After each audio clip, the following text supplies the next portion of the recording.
না, এটা খুব আমাদের বর্ধমান পৌরসভার পক্ষ থেকেই আমি প্রথম নাগরিক হিসেবে বর্ধমানবাসীর কাছে আমি ক্ষমা প্রার্থী। এ ধরনের একটা ঘটনা, শ্মশানের চুল্লি বন্ধ হয়ে যাওয়াটা, যদি যথাসময়ে আমরা সজাগ সতর্ক থাকতাম হয়তো এটা অ্যাভয়েড করা যেত। দুটো চুল্লি আছে, ঠিকমতো মেনটেন্যান্স যেটা হওয়া প্রয়োজন ছিল যথাযথভাবে তা রক্ষিত হয়নি।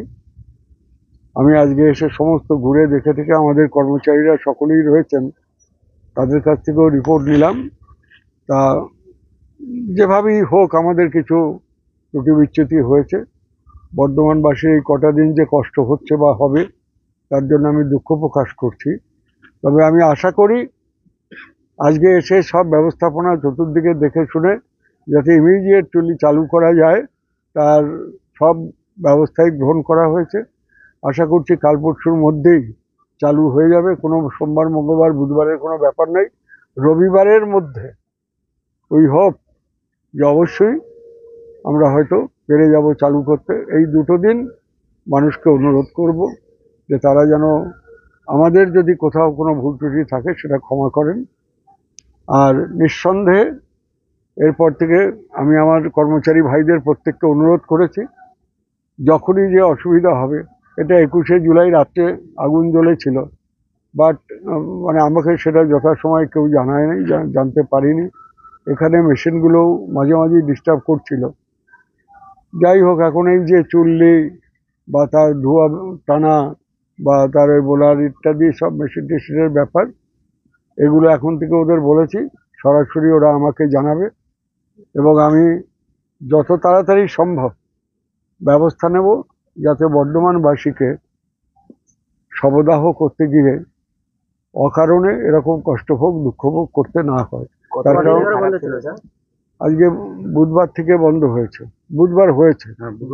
বুধবার সন্ধ্যায় হয়েছে, বৃহস্পতি শুক্র দুদিন হয়েছে, আর একটা দিন শনিবারটার সময় পেলে আমি আশা করি রবিবারে চালু করতে পারবো। কি সমস্যা হয়েছে? সমস্যা হয়েছে যে বোলার যেটাতে ওই ধুয়োটা বার করে সেইটা বোলার ইয়েটা খারাপ হয়ে যাওয়ার জন্য, টেকনিক্যাল ফল্ট হতেই পারে, মেশিন টেশিন খারাপ হয়ে যেতেই পারে, তার জন্য ধোঁয়া টানতে পারছিল না বলেই দাহ করা এখানে অসম্ভব।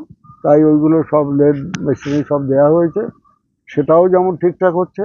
আবার আমাদের নতুন চুল্লির জন্য যে কোম্পানি আছে তাদেরও লোক এখানে আছে, তারাও তাদেরটাও টানতে পারছে না কেন সেটাও তারা দেখছে, চেষ্টা করছে ওটাও চালু করার। হয়তো দুটোই আমাদের রবিবারে চালু হয়ে যাবে। তা আপনাদের কাছে এটাই বলার যে একদম আমি এটা বলবো না যে আমরা সব কাজ ঠিকঠাক মতো এখানে করছি তবু এটা হয়ে গেল, এরকম কিছু নয়। আমাদের ত্রুটি আছে, ভুল আছে। আর আমি আমার ভাইদের বলেছি অতঃপর যখন যে ঘটনা এখানে ঘটবে সরাসরি আমাকে জানাতে হবে।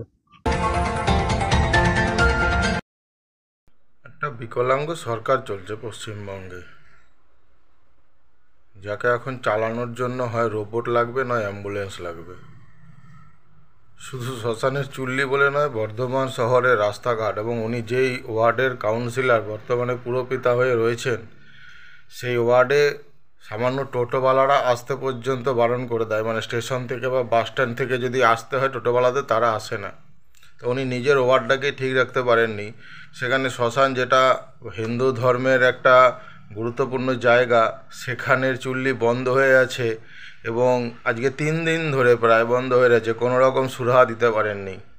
কিছু কাঠ ব্যবসায়ীদের লাভ হবে, হয়তো সেখানেও কোনো কাঠমানির বিষয় আছে কিনা আমার জানা নেই।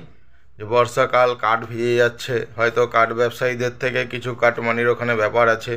দ্বিতীয় হচ্ছে ওনার সঙ্গে বর্ধমানের বিধায়কের একটা দ্বন্দ্ব সর্বজন বিদিত, এবং ওখানকার যিনি কাউন্সিলর 21 নম্বর ওয়ার্ডে যে শ্মশান, সেই শ্মশানের কাউন্সিলর খোকন দাস, এমএলএ খোকন দাস ঘনিষ্ঠ, সেখানেও কোনো চক্রান্ত আছে কিনা।